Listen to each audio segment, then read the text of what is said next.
Na karibu ndugu mtazamaji katika mfululizo wa masomo haya yanayohusiana na afya kutoka Rastobe Food Product. Natumai una afya njema kabisa. Na ndugu mtazamaji, nipende kukukaribisha tena katika mwendelezo wa masomo yetu ya kila siku ambayo yanahusiana na afya.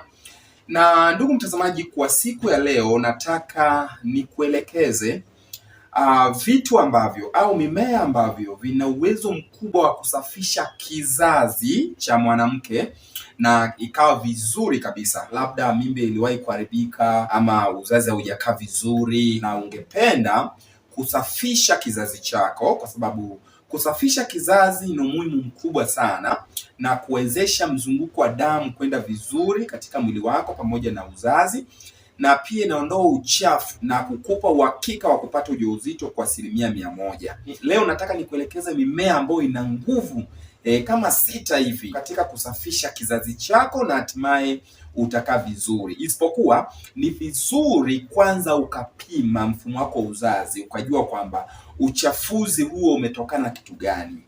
Na kama hakuna mabaki yoyote iliyobaki baada ya mimba kuharibika na vitu vingine vya namna hiyo.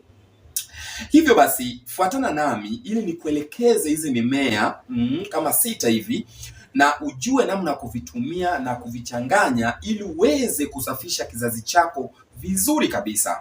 Na kundi la kwanza ni pamoja na mchanganyiko wa kitunguu saumu, yani garlic. Unachukua zile ndogo za kienyeji, lakini unachukua tangawizi, tena ukipata mbichi ni nzuri zaidi, au hata ya unga. Lakini pia karafuu hii ya kawaida, unaweza ukapata unga wake, ni nzuri zaidi, pamoja na manjano. Vichanganye vyote kwa pamoja. Sasa ukitengeneza huu mchanganyiko kwa pamoja, ina maana unaipa nguvu zaidi. Tengeneza huu mchanganyiko alafu chemsha kwa pamoja, ama unaweza ukaziloweka kwenye maji ya moto mpaka maji yanapoa. Yaloweke vizuri tu. Chukua kipimo ambacho kinakufaa wewe. Unaweza ukaviloweka ndani ya siku 2. Baada ya hapo inatakiwa upate glasi moja kutwa mara 2 ndani ya siku 21, alafu ustopishe. Utakuwa umesafisha kizazi vizuri sana. Na hata kama unatafuta ujauzito, basi itakusaidia mzunguko wa either uende vizuri na nini, una ile irregular menstruation, basi utapata matokeo mazuri. Unaona, body temperature, libido kwa kina mama itakusaidia sana. Lakini mmea namba 2 ni pamoja na red cloves, maana ya karafuu nyekundu. Hii ni karafuu pori, ni nzuri sana hii karafuu. Inasaidia mno uzazi. Kwa hivyo unaweza ukatengeneza kama chai yako, ukaichemsha vizuri, ukapata glasi moja kutwa mara 2 ndani ya siku 21 maximum. Sasa na wiki 3, basi utakuwa umesafisha kizazi chako vizuri kabisa na utafanikiwa kabisa. Lakini mmea namba 3 ni pamoja na methi au fenugreek, yani uwatu. Uwatu ni nzuri sana. Nimewahi kutoa faida ambazo zinatokana na uwatu. Unaweza kutafuta hiyo video yangu. Lakini uwatu ni nzuri sana katika kusafisha kizazi. Unaweza ukachukua uwatu vizuri, ukauchemsha kidogo kama dakika 7. Baadaye usitoe kwenye maji. Acha humo kwenye hayo maji. Ikae siku 2. Alafu anza kutumia. Lakini utunze sehemu nzuri, utunze pazuri kabisa. Tumia nusu glasi kutwa mara 2 ndani ya siku 21. Utapata matokeo mazuri sana. Ingawa watu ina tabia kuondoa appetite, yani ile hamu ya kula inatoweka.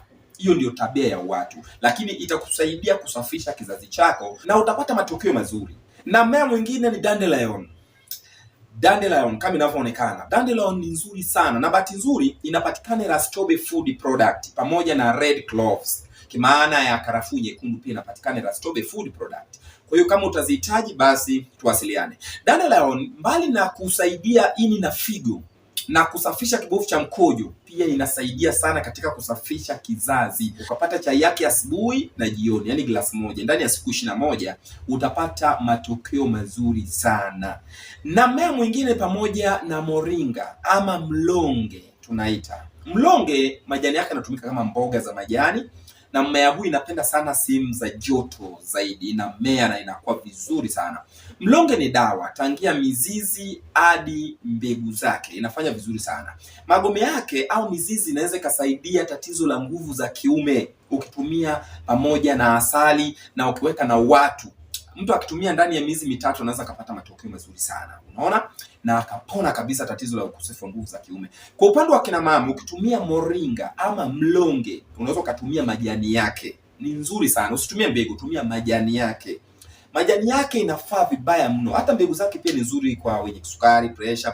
Kwa hivyo ukipata majani yake unatumia kama chai. Umeona? Kwa sababu wengine wanapika kama mboga. Unatumia glasi moja asubuhi na glasi moja jioni ndani ya siku 21, utapata matokeo mazuri sana na utakuwa umesafisha kizazi vizuri kabisa. Na mmea mwingine pamoja na mkunde pori. Kunde pori ni nzuri sana katika kusafisha kizazi.